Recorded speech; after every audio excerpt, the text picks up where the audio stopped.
দর্শক সবাইকে স্বাগত জানাচ্ছি সংবাদ প্রকাশের নিয়মিত আয়োজন ডাক্তার আছেন এই অনুষ্ঠানে। আমাদের এই আয়োজনে আমরা আলোচনা করে থাকি মানবদেহের বিভিন্ন রোগ, সমস্যা এবং এর প্রতিকার ও লক্ষণ নিয়ে। এবং আমাদের সঙ্গে এই আয়োজনে যুক্ত হয়ে থাকেন এসব রোগের বিশেষজ্ঞ এবং চিকিৎসকরা এবং সংশ্লিষ্ট বিভিন্ন কর্তৃপক্ষ।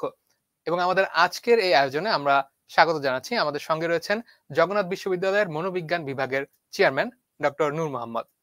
স্যার, সংবাদ প্রকাশের স্টুডিওতে আপনাকে স্বাগতম।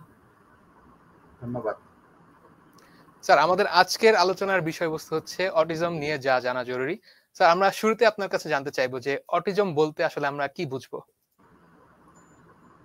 ধন্যবাদ দেওয়ান জামিলুর রহমান এবং সংবাদ প্রকাশ করতে যে নিয়মিত আয়োজন ডাক্তার আছেন, আজকের একটি গুরুত্বপূর্ণ বিষয় আপনি এখানে তুলে ধরেছেন এবং যেটি আজকের আলোচ্য বিষয়। আমাদের অটিজম বিষয়ে যে আলোচনাটা, সেটি আসলে বর্তমান সময়ে এটি অত্যন্ত আলোচিত এবং সবাই এই ব্যাপারে মোটামুটি কম বেশি জ্ঞান রাখে। এবং তারপরও একজন অটিজম বিষয়ে আমার যতদূর লেখাপড়া বা আমার যতদূর জানা এই বিষয় সম্পর্কে আমি একটু বিশ্লেষণ করতে চাই, তাহলে দেখা যাবে যে যারা এই বিষয়ে আরো জানতে চায়, ভালো মতো জানতে চায়, সে বিষয়ে তারা কিন্তু স্পষ্টভাবে বুঝতে পারবে। আমি যদি প্রথমেই বলি যে অটিজম শব্দটি কিন্তু লিউ কেনার 1943 সালে এটা প্রথম আবিষ্কার করেন এবং এটি একটি নিউরো ডেভেলপমেন্টাল ডিসঅর্ডার, অর্থাৎ সহজে যদি বলা যায় আমাদের মস্তিষ্কের যে বিকাশ, স্বাভাবিক বিকাশ, সেই স্বাভাবিক বিকাশটা অটিজমে আক্রান্ত শিশু বা ব্যক্তিদের মধ্যে সেটি স্বাভাবিক বিকাশ হয় না। তখন তাদের মধ্যে এই সমস্ত লক্ষণগুলো পরিলক্ষিত হয়। এখন কি কি লক্ষণ পরিলক্ষিত হতে পারে? দেখা যায় তারা যে রেসিপ্রোকাল রিলেশনশিপ, এই যে আপনি আমাকে জিজ্ঞাসা করলেন যে স্যার অটিজম সম্পর্কে আপনি কিছু বলেন, তখন আমি না বলা শুরু করলাম।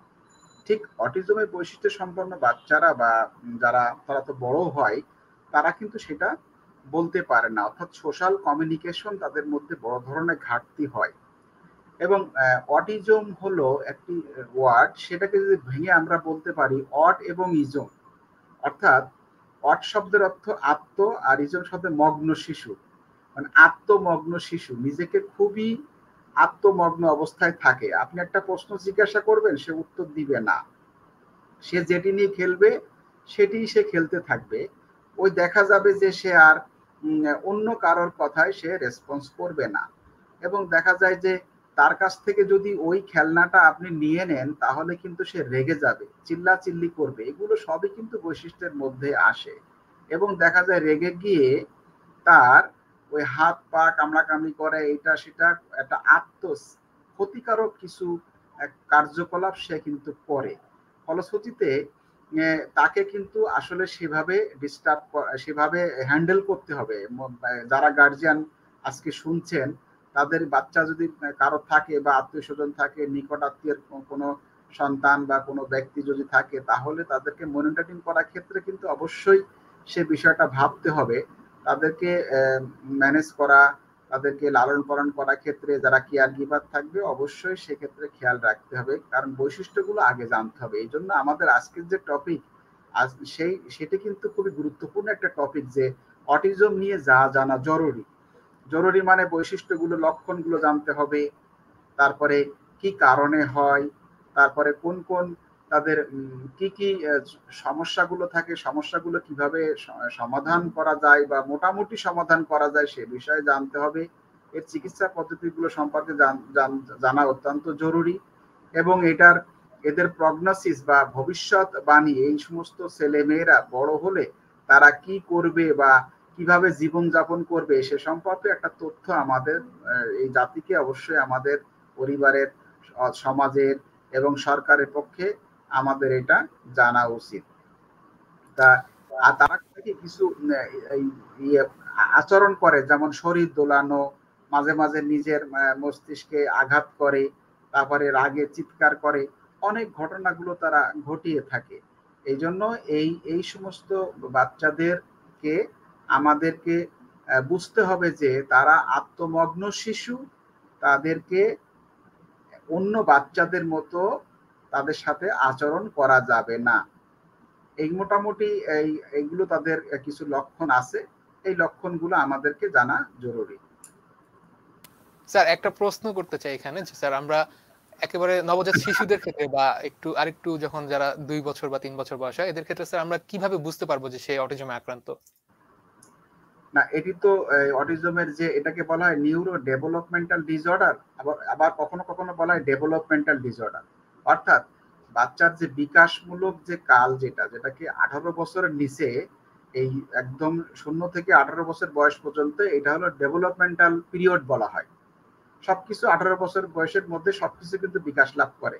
কিন্তু এই বাচ্চাদের ক্ষেত্রে দেখা যায় যে তাদের প্রথম 2 বছরে সেটা কিন্তু কিছুটা লক্ষণ বোঝা যায়। কেমন ভাবে বোঝা যায়? যে আপনি বাচ্চাকে তো সব বাবা মা ডাকে, আদর করে, তারপরে তার সেন্সেশন, তার পারসেপশন গুলো কিন্তু আমরা ইয়ে করি, পরীক্ষা করে দেখি, আমরা বুঝতে পারি যে ডাক দিলাম বা আব্বু বললাম বা আম্মু বললাম তখন কিন্তু সে রেসপন্স করার কথা, এগুলো করে না।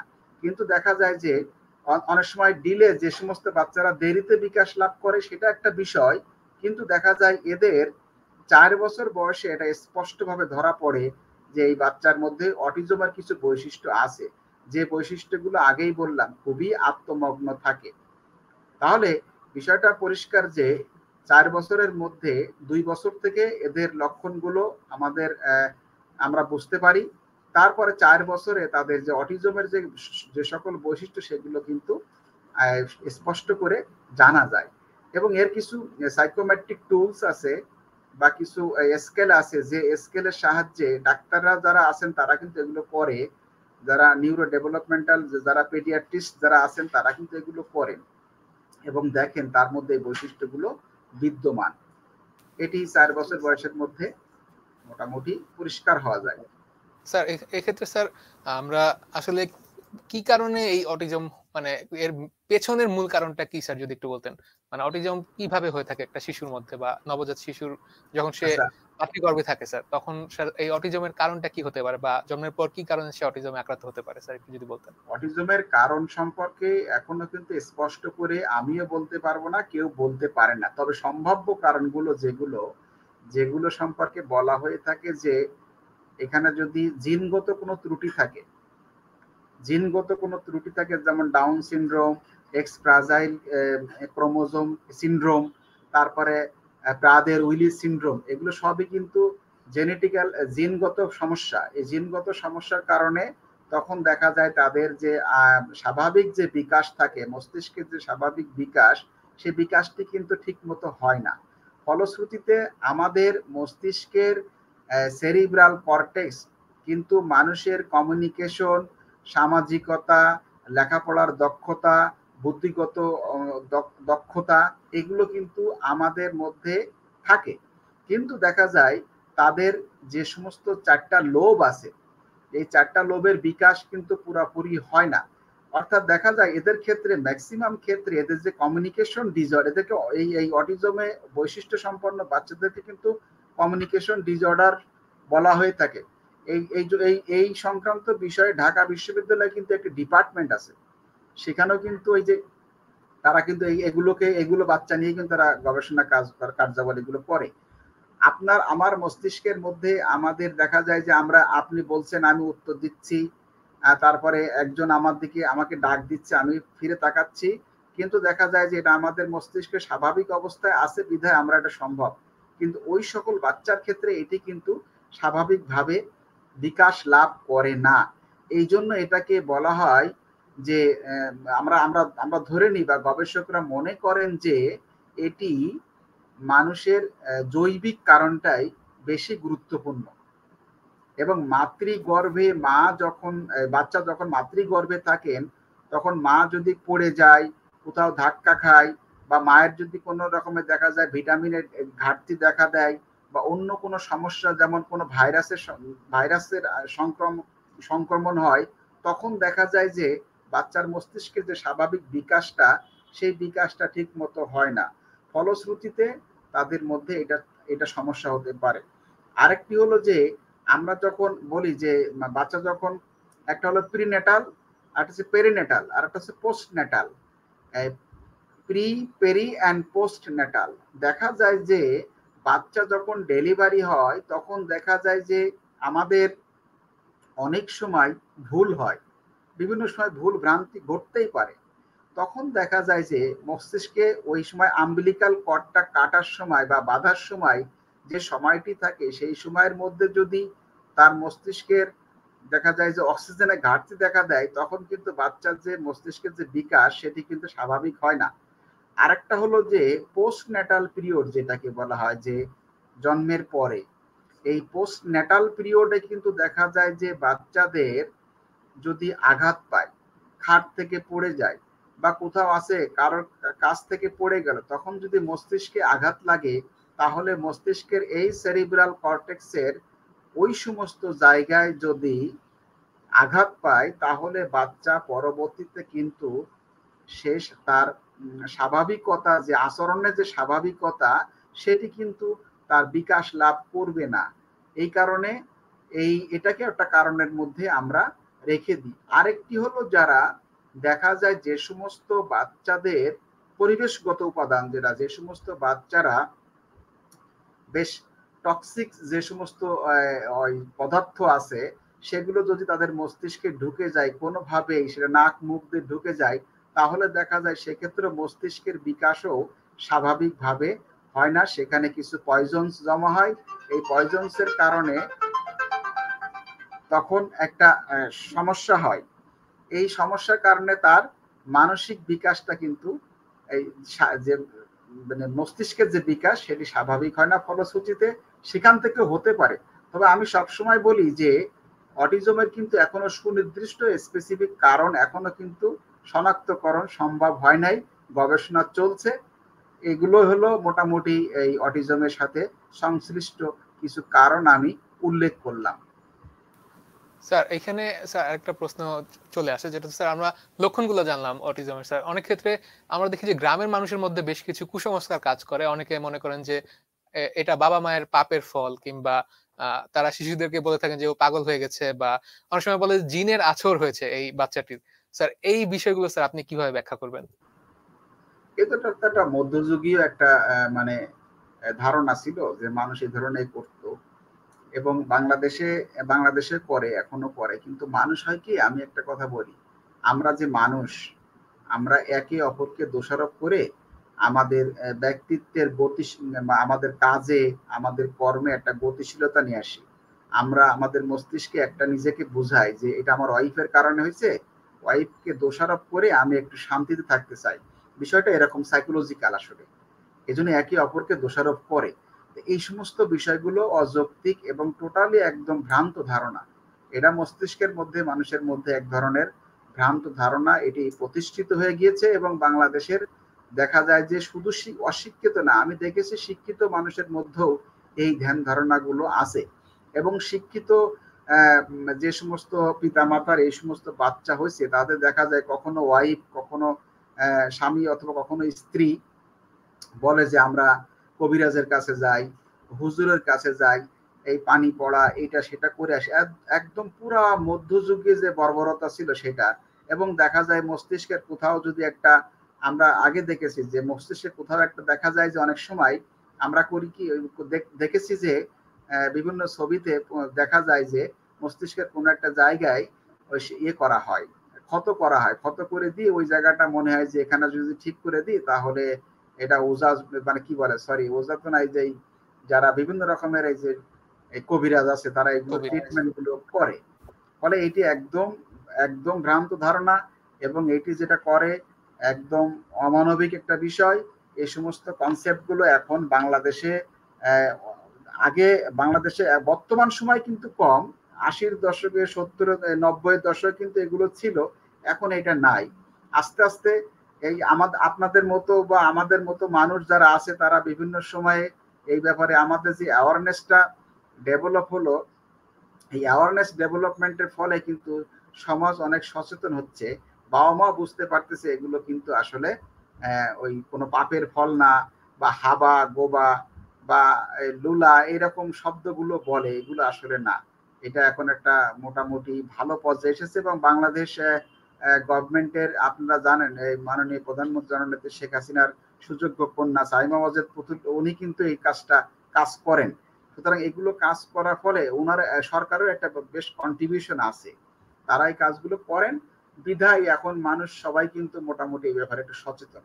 আগের এই ধারণাটা আসলে এখন সত্য নয়, এখন মানুষ অনেকটা সচেতন অটিজম স্যার, বিষয়ে।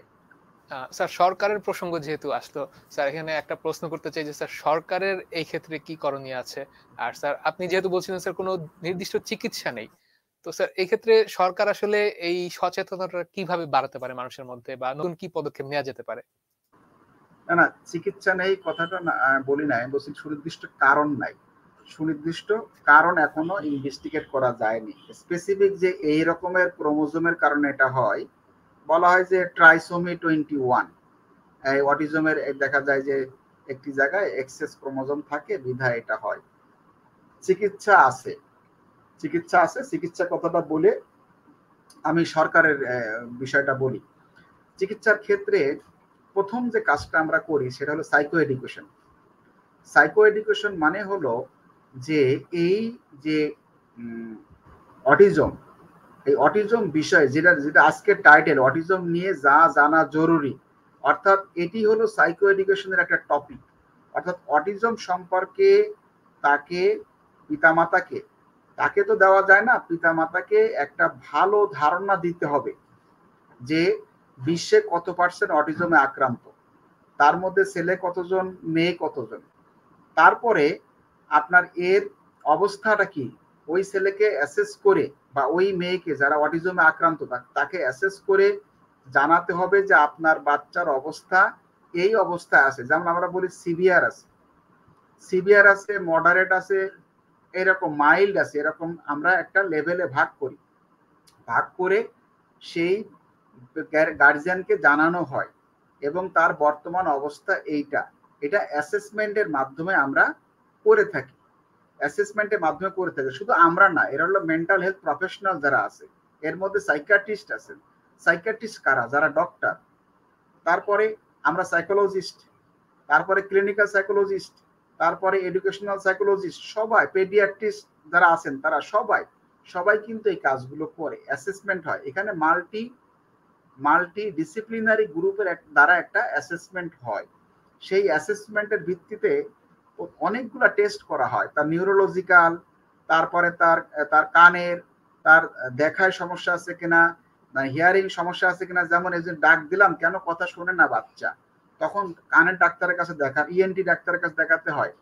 তারপরে দেখা যায় নিউরোলজিক্যাল কোনো সমস্যা আছে কিনা সেটা দেখানো হয়। দেখানোর পরে তারা যখন শনাক্ত করে এটা অটিজমে আক্রান্ত, তখন করে কি সাইকোলজিস্টের কাছে পাঠায়, সাইকোথেরাপির জন্য তারা পাঠায়। তখন দেখা যায় যে আমাদের কাছে যখন বাচ্চারা আসে তখন আমরা একটা ওই যারা অটিজমে আক্রান্ত সেই সমস্ত ছেলে মেয়েদেরকে কিন্তু আসলে খুব বেশি চিকিৎসা দেওয়া দেওয়া কঠিন হয়ে যায়। তখন আমরা করি কি, পিতা মাতার সাথে বসে পিতা মাতাকে আমরা বিষয়গুলো, তাকে এক নলেজ দেওয়া হয় কিভাবে এই বাচ্চা হ্যান্ডেল করবে, এই বাচ্চার বর্তমান অবস্থা এটা, এই বাচ্চা এই কাজগুলো করতে পারবে। মাঝখান দিয়ে বলি অটিজমের বৈশিষ্ট্য সম্পন্ন বাচ্চাদের কিছু কোমরবিডিটি সমস্যা আছে, কোমরবিড বলি আমরা, অর্থাৎ সংশ্লিষ্ট অন্যান্য আর কোনো সাইকোলজিক্যাল প্রবলেম আছে কিনা বা নিউরোলজিক্যাল প্রবলেম আছে কিনা। যেমন সে বুদ্ধি প্রতিবন্ধী কিনা, বুদ্ধি প্রতিবন্ধী যদি হয় সেই সমস্ত বাচ্চাদের কিন্তু সামনে আগানো অনেক কঠিন হয়ে যায়। কারণ অনেক অটিস্টিক যারা যে সমস্ত বাচ্চারা আছে তারা কিন্তু বেশ ব্রিলিয়ান্ট হয়, চুপচাপ থাকে, কমিউনিকেশন ডিসঅর্ডার কম, ডিসঅর্ডার থাকে, তারা কিন্তু অন্যের সাথে যোগাযোগ করতে পারে না, বাট যে কোনো ম্যাথস করা অন্য সাবজেক্টগুলো সে ভালো মতো কমপ্লিট করতে পারে। তার মধ্যে ফোবিয়া কাজ করে, বাট সে কিন্তু ভালো ছাত্র এবং দেখা যায় ভালো পারফর্মার। কিন্তু এই সমস্ত বাচ্চার ক্ষেত্রে আমাদের কিছু সাজেশন থাকে, আমরা সেই অনুযায়ী কাজ করি এবং ভালো একটা ট্রিটমেন্ট এগুলো আছে। তাদের স্ট্রাকচার্ড ওয়েতে পিতা তাদের এই শিক্ষকদেরকে সেভাবে দেখা বোঝানো হয় যে এই বাচ্চা এরকম, এই বাচ্চার ক্ষেত্রে আপনি লেখাপড়া করানোর ক্ষেত্রে এগুলো করবেন, অথবা তাদের জন্য বিশেষ কোনো স্কুল থাকলে সেখানেও করানো হয়, প্যারেন্টসদের করানো হয়, সাইকোলজিস্টরা, তারপরে আপনার নিউরোলজিস্ট, তারপরে আপনার সাইকিয়াট্রিস্ট, সবাই মিলে কিন্তু একটা কম্বাইন্ড ট্রিটমেন্টটা দেওয়া হয়। দিলে কিন্তু তারা ভালো থাকে যদি বাচ্চা মাইল্ড মডারেট গ্রুপের হয়। এবং সিভিয়ার যেটা অটিজম বলা হয়, অটিজমটা কিন্তু খারাপ। আপনার অ্যাসপারজার সিনড্রোম, তারপরে আরো সিনড্রোম আছে এরকম, আমরা এই জন্য সংক্ষেপে এটা সংক্ষেপে বলা হয় এএসডি। অর্থাৎ স্পেকট্রাম যে শব্দটি এখানে আছে, স্পেকট্রাম মানেই হলো তার মাত্রাটা কতটুকু, অটিজমের মাত্রাটা কতটুকু, সেটি কিন্তু আমরা পরিমাপ করি। আমরা একা নয়, আমি বারবার বলছি, সবাই মিলে পরিমাপ করা হয়। যদি পরিমাপ করে দেখা হয় যে বাচ্চা একটু খারাপের দিকে অবস্থান করে, সেক্ষেত্রে তাদের ট্রিটমেন্ট প্রসিডিউরটা একটু ভিন্ন হয়। মাইল্ড লেভেলের হলে সেক্ষেত্রে আরো সহজ করা হয়। তবে এদের যেহেতু নার্ভের সমস্যা, ক্রোমোজোমের সমস্যা, সেক্ষেত্রে আমরা করি কি, এটাকে একটি ভালো পর্যায়ে রাখার চেষ্টা করি। কারণ এটা কোনো অপারেশন করা যায় না বা অন্য কিছু করে এটা সংশোধন করা যায় না, বিধায় তার কিছু চ্যালেঞ্জিং বিহেভিয়ার থাকে বা ডেইলি অ্যাক্টিভিটিস গুলোকে ভালো করানোর জন্য আমরা সাইকোলজিস্টরা বা সাইকোথেরাপিস্টরা আমরা কাজ করে তার দৈনন্দিন জীবনের যে ডেইলি অ্যাক্টিভিটিস গুলো, সেগুলো ভালো করার আমরা চেষ্টা করে থাকি। এখন যদি আমি বলি, আপনার সরকারের দ্বিতীয় প্রশ্ন ছিল সরকারের একটা ভূমিকা থাকা অত্যন্ত জরুরি। বর্তমান সরকারের কিন্তু একটা ব্যাপক ভূমিকা আছে এই বিষয়ে। বিশেষ করে আমি একদম জোর গলায় বলতে চাই, কারণ সরকারের আমাদের এনডিডি একটা সেন্টার চালু করছে, নিউরো ডেভেলপমেন্টাল ডিসঅর্ডারের, যেটা এনডিডি, নিউরো ডেভেলপমেন্টাল ডিসঅর্ডার, সেখানে কিন্তু ব্যাপক কাজ হয়। এবং বর্তমান সরকারের সুযোগ্য কন্যা সাইমা ওয়াজেদ হোসেন পুতুল, উনি কিন্তু এই কাজগুলো করে এবং বিশ্বে সে কিন্তু তার একটা বড় ধরনের অবদান আছে এই বাচ্চাগুলোকে হ্যান্ডেল করার ক্ষেত্রে বা ম্যানেজ করার ক্ষেত্রে। আমি তারপরেও বলবো, এই যে বাচ্চা একটা হয়, এই বাচ্চা, আপনি একটু আগেই বলেছিলেন, আমাকে জিজ্ঞাসা করেছিলেন, এই বাচ্চা হওয়া মানে এক ধরনের অভিশাপ, এক ধরনের সামাজিক কলঙ্ক, এবং বাবা মার সাইকোলজিক্যাল অবস্থা এত খারাপ হয়ে যায়, সে কিন্তু অ্যাডজাস্ট করতে পারে না। এক সময় তাকে কাউন্সিলিং করতে হয়, তাদেরকেই কাউন্সিলিং করতে হয়, এবং সত্য কথা, কাউন্সিলিং তাদেরকেই করতে হবে। আমি মনে করি এবং সবসময় বলি যে সরকারকে এখানে অবশ্যই এগিয়ে আসতে হবে, সোশ্যাল সাপোর্ট দিতে হবে। কিভাবে সাপোর্ট দিবে, এবং এই সমস্ত মানে যারা আছে, যারা প্যারেন্টস আছে, বা তার আর একটা ভাই আছে, তার একটা বোন আছে, তাদেরকে সরকার কিন্তু একটা বিশেষভাবে নজর দিতে পারে। নজর কোথায় দিতে পারে, যদি সে যোগ্য হয়, বাবা মাকে একটা ভালো এস্টাবলিশড বা সিকিউরড জব যদি সরকার ব্যবস্থা করে দেয়, তাহলে কিন্তু সরকার এখানে কিন্তু ভালো একটা পদক্ষেপ নিছে বলে আমি মনে করতে পারি। দেখেন, আমার যদি এমন একটা বেবি এরকম থাকে, আল্লাহ না করুক, সেই বাচ্চা আমি টেক কেয়ার করব, আমি আবার প্রাইভেট কোম্পানিতে গার্মেন্টসে চাকরি করব। আমি কোনো চাকরিটাকে ফাঁকিবাজি চাকরি সেটা বলছি না, যে চাকরি করব যেখানে আমাকে প্রচুর সময় দিতে হবে, প্রচুর করতে হবে, জবাবদিহিতা এত বেশি যে ঘন্টার পর ঘন্টা আমি একটা মালিকের অধীনে কাজ করে আমাকে করে আমার কোনো অটোনমি থাকবে না। তাহলে সরকার যদি মনে করে যে এই বাচ্চা কিন্তু বাংলাদেশে খুবই কম, সংখ্যা কিন্তু খুবই কম, সেক্ষেত্রে কিন্তু আমি সরকারের সুদৃষ্টি কামনা করছি যে এই সমস্ত প্যারেন্টসদের সাইকোলজিক্যাল হেলথকে ভালো রাখার জন্য ওই প্যারেন্টসদের মধ্যে যোগ্য পিতামাতার মধ্য থেকে যদি সম্ভব তাদেরকে ভালোভাবে সমাজে কিভাবে প্রতিষ্ঠিত করা যায় সে ব্যাপারে যদি সুদৃষ্টি দেয়, তাহলে কিন্তু ভালো হবে। সেটা চাকরি প্রদানের মাধ্যমে, আমি সবসময় বলি, তার যোগ্যতা বিচারে, যোগ্যতা অনুযায়ী একটা সরকারি চাকরি দেওয়া যেতে পারে, অথবা একটা আবাসন ব্যবস্থা করা যেতে পারে, অথবা তার এই যে যদি খুব ধনী ভালো পরিবারে হয়, তার যে সামাজিক যে কলঙ্ক দেয়, সমাজের অন্যান্য বাচ্চারা যে বিভিন্ন খারাপ চোখে দেখে, এটা থেকে যাতে একটা এই ধরনের ডিস্টার্ব বা এই ধরনের কোনো কিছু না করে, সেটি কিন্তু সরকার বা অন্যান্য সচেতন ব্যক্তি যারা আছে তাদের একটা দায়িত্বের মধ্যেই পড়ে। জি স্যার, আমরা একেবারে শেষ পর্যায়ে চলে এসেছি। স্যার, শেষ আরেকটা প্রশ্ন করতে চাই। স্যার, এই ক্ষেত্রে আসলে বাবা মায়ের করণীয় কি থাকতে পারে? আর স্যার, আপনি যেহেতু বলছেন স্যার তারা চিকিৎসার মাধ্যমে বা প্রশিক্ষণের মাধ্যমে ধীরে, ধীরে স্বাভাবিক অবস্থায় কিছুটা ফিরতে পারে। তো স্যার পুরোপুরি স্বাভাবিক জীবনে কি তারা ফিরতে পারবে কিনা বা এরকম কোনো সুযোগ রয়েছে কিনা অটিজমে আক্রান্ত শিশুদের জন্য? আর স্যার এক্ষেত্রে তাদের বাবা-মায়ের করণীয় কি থাকতে পারে? আমি বললাম যে যদি যে সমস্ত বাচ্চারা অনেক একটু বেশি মাত্রায় যারা থাকে সে সমস্ত বাচ্চাদেরকে পুরাপুরি স্বাভাবিক জীবনযাপন করতে পারবে এরকম রেকর্ড এখনো মানে আমাদের কাছে নাই। তাদের মধ্যে কিছু ভালো কিছু ল্যাকিংস থাকবে। যেমন তার ওই মানে ওই যে উপযোজনমূলক আচরণ, বুদ্ধিগত যে সমস্ত কার্যাবলী করা, এগুলো অনেক সমস্যা তার মধ্যে থাকবে।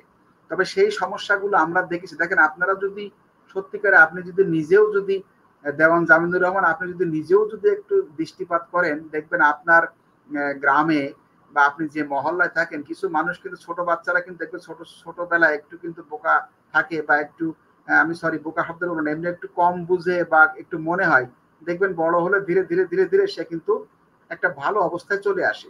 এটি কেন আসে? এটি আসে হলো তার লেভেলটা ছিল একটু অত সিভিয়ার ছিল না, অত সিভিয়ার ছিল না।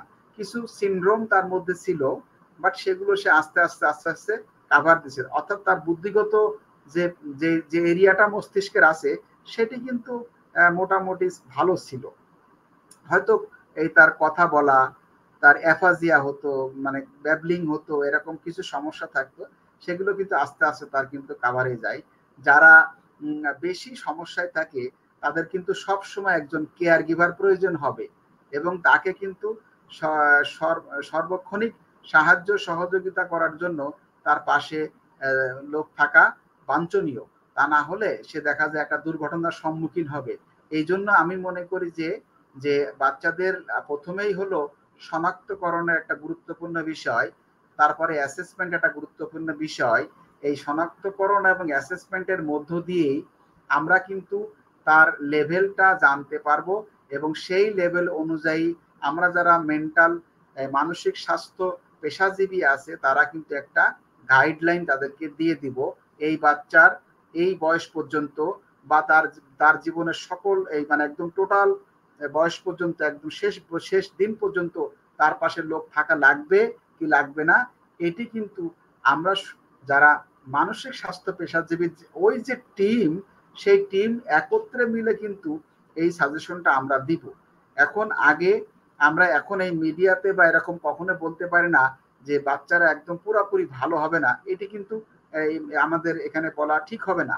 আমি মনে করি বাচ্চাটা অ্যাসেসমেন্টের মাধ্যমে যদি দেখি যে বাচ্চাগুলো এই অবস্থায় সেক্ষেত্রে আমরা কিন্তু বলতে পারি। তবে পুরোপুরি এদের সকল কিছু একদম পুরো মানে কিউর করা যেটাকে বলা হয় যে একদম মানে স্বাভাবিক করা এটি একটু টাফ হয়ে যায়। এদের এক্সট্রা কেয়ার নিতে হয়। পিতা মাতা আপনি বলেছিলেন যে পিতা মাতার ভূমিকাটা করণীয় কি? পিতা মাতা হলো বেস্ট বেস্ট মানে তারাই তাদেরকে তারাই কিন্তু সবচেয়ে বেশি ফিল করে এবং আমরা যারা এই মানসিক স্বাস্থ্য পেশাজীবী যারা আছি বা যারা সাইকিয়াট্রিস্ট আছেন, পেডিয়াট্রিস্ট যারা আছেন তারা কিন্তু সবাই সাজেস্ট করে সাজেশন অনুযায়ী। কারণ ডাক্তার সাইকোলজিস্ট সবাই তো আর একজন গার্জিয়ানের বাসায় গিয়ে তো আর এরকম সার্ভিস দেওয়া অনেক কঠিন। সেই ক্ষেত্রে দেখা যায় যে উইকলি হোক অথবা মান্থলি হোক তখন একটা প্রেসক্রিপশন প্রেসক্রাইব করে, সেই প্রেসক্রিপশন অনুযায়ী তাদেরকে বলে এবং গার্জিয়ানরা মোটামুটি সে ব্যাপারে বেশ সচেতন হলে দেখা যায় সেই বাচ্চার পক্ষে এটি তাদের দৈনন্দিন জীবনের যে অ্যাক্টিভিটিস গুলো এটি কিন্তু করা সহজ হয়। আমি সর্বশেষ একটা কথা বলি যে বাচ্চাদের যে বাচ্চাদের যে ডেইলি অ্যাক্টিভিটিস এর কিছু আমাদের টেকনিক এখানে কিন্তু আমি একটা বই প্রকাশ করেছি, বইয়েও উল্লেখ করেছি, বাজারে আরো অনেক ভালো ভালো রাইটাররা বই লিখেছেন সেখানেও প্রকাশ করেছেন যে তাদের যে গোসল করা, খাওয়া, এই সমস্ত দৈনন্দিন জীবনের যে কার্যাবলী এই কার্যাবলীগুলোকে সম্পন্ন করার ক্ষেত্রে আমরা কিছু আর্ট থেরাপি মানে চিত্র এঁকে কিন্তু কিছু থেরাপি দেওয়া হয়। অর্থাৎ গোসল কিভাবে করবে সেটি বাচ্চার যে ঘরে অবস্থান করে সেখানে দেয়ালে যদি কিছু ছবি টাঙিয়ে রাখা হয় এবং বাচ্চাকে নিয়ে যখন মা থাকবেন বা বাবা থাকবেন গোসলের আগে বা প্রায় প্রতিটা দিন একটু একটু করে ছবিগুলো দেখাবে এবং বলবে যে বাবা দেখছো এই ছবিটা দেখো, এখানে প্রথমে এইভাবে গোসল করতে যেতে, একটা বাচ্চা দেখো কিভাবে গোসল করতে যাচ্ছে। এগুলো যদি তাকে দেখানো হয়, সঙ্গে সঙ্গে বলা হয়, তাহলে কিছুটা হলে সে শিখবে। আরো আছে অন্যান্য অনেক, যেমন মিউজিক থেরাপি, তারপরে ড্যান্স থেরাপি, এগুলো কিন্তু থেরাপির মধ্য দিয়ে তাদের তাদের কিন্তু অ্যাক্টিভ রাখা হয়। এবং অনেকগুলা নতুন নতুন টেকনিক আছে, এই টেকনিকের মধ্য দিয়ে কিন্তু বাচ্চাদের পুরাপুরি স্বাভাবিক না করা গেলেও তাদের কিন্তু স্বাভাবিক জীবনে ফিরে আনা সম্ভব হয়। এটি আমাদেরকে অনেক জানতে হবে, অনেক অনেক গবেষণা করতে হবে, যারা গবেষক আছে গবেষণা করতে হবে, যারা পিতা মাতা আছে এগুলো জানতে হবে। এর কিছু প্রিভেন্টিভ মেজার্স আছে, সেটা কিন্তু আমাদের অবশ্যই খেয়াল রাখতে হবে, তবেই কিন্তু সম্ভব। শুধু বাবা মা নয়, সমাজ, পাড়া প্রতিবেশী, সরকার, সচেতন ব্যক্তি, আপনারা, আমরা, সংবাদকর্মী, সবাই সর্বাত্মক সহযোগিতা করব, এরকম একটা প্রতিজ্ঞা আমাদেরকে করতে হবে। ধন্যবাদ। স্যার, আমাদের হাতে সময় একেবারে শেষ। স্যার, আপনাকে অসংখ্য ধন্যবাদ আপনার গুরুত্বপূর্ণ সময় থেকে আমাদের কিছু সময় ধার দেওয়ার জন্য। এবং স্যার, আমরা আশা করছি ভবিষ্যতে আবারও আপনার সাথে দেখা হবে অন্য কোনো আয়োজনে। স্যার, ভালো থাকবেন। আর স্যার, দর্শকদের জন্য যদি স্যার কিছু বলার থাকে আপনার। দর্শকদের জন্য আমি যেটা বলতে চাই যে আপনারা এই এই এই সমস্ত নিউরো ডেভেলপমেন্টাল ডিসঅর্ডারের মধ্যে যারা পড়ে, এক নম্বর হলো যে অটিজম একটা সমস্যা, বুদ্ধি প্রতিবন্ধী একটা সমস্যা, এবং দেখা যায় অতিরিক্ত রাগী, বদমেজাজি, অমনোযোগী এবং পিছিয়ে পড়া শিশুদের এই সমস্ত বিষয়ে আপনারা একটা প্রাথমিক নলেজ দিবেন। বাজারে অনেক ভালো মানের বই পাওয়া যায় এবং বিভিন্ন সোর্স থেকে দেখা যায় ভালো মানের বই পাওয়া যায়। এবং আরেকটি কথা সব থেকে গুরুত্বপূর্ণ হলো যে এদের যে সমস্ত গার্জিয়ান থাকবে, আল্লাহ না করুক আপনার আমার ঘরেতে বাচ্চা আসতে পারে, আমি মনে করি যে যাদেরই বাচ্চা হবে কখনোই কোনোদিন খারাপ চোখে বা খারাপ ভাবে কোনো রকমের মন্তব্য করবেন না। এদেরকে প্রয়োজনে এই সমস্ত বাবা মাকে স্যালুট জানাবেন যে হ্যাঁ, এই সন্তান নিয়েও সে তার কর্ম করে যাচ্ছে, সে বেঁচে আছে, এই জন্য তাকে পারলে সহযোগিতা করবেন এবং সহযোগিতার হাত বাড়িয়ে দিবেন। সহযোগিতা করতে না পারলেও যাতে কোনো রকম তিরস্কার করবেন না, এই অনুরোধটুকু আপনাদের প্রতি রাখবো। সবাই ভালো থাকবেন, সুন্দর থাকবেন। ধন্যবাদ সবাইকে। দর্শক সবাইকে ধন্যবাদ আমাদের সঙ্গে থাকার জন্য। আমাদের পরবর্তী আয়োজন দেখার আমন্ত্রণ রইল। সেই পর্যন্ত সবাই ভালো থাকবেন, সুস্থ থাকবেন। আল্লাহ হাফেজ।